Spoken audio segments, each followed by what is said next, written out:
Last January 9, 2022, the first Sunday of my administration, I was at church in the Northeast Bronx. It was a Sunday late morning, and my phone started to go off profusely, consistently. I was getting a lot of calls from NYPD. The mayor's office called me, and they told me there was a 5-alarm raging residential fire at Twin Parks Northwest in the Fordham Heights community, and we believe that there would be multiple fatalities.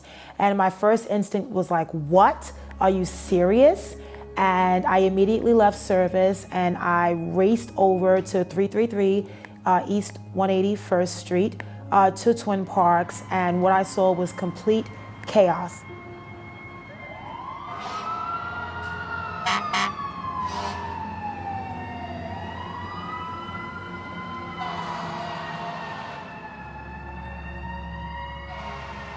I saw fire trucks, I saw FDNY firefighters, I saw EMS, I saw NYPD, I saw people yelling, screaming, crying.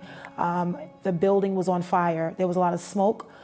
It was a chaotic scene, and I was there very quickly, other elected officials, the district attorney and others, and it was just pure pandemonium. It was a lot, and a year later, it's still an emotional time for us. January 9th of this year, it's a recognition of lives that were lost. It's a recognition of the incredible service of over 200 firefighters, NYPD, so many city officials, emergency responders, hospital workers, 911 call takers, EMS, paramedics, everyone that responded that fateful day. It is a dark day for the history of our borough and our city and the nation. Everyone was looking, but I also know that it's a day that we will never forget. And we're going to always find a way to reflect on this in a significant way so that the lives that we lost were never in vain.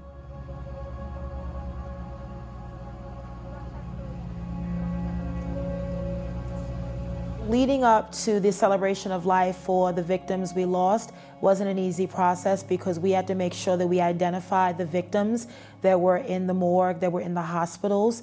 Many of them had similar last names, so it took us a little bit of time leading up to the funeral services, which were ultimately held at the Islamic Cultural Center on 166 and Clay Avenue in Claremont Village.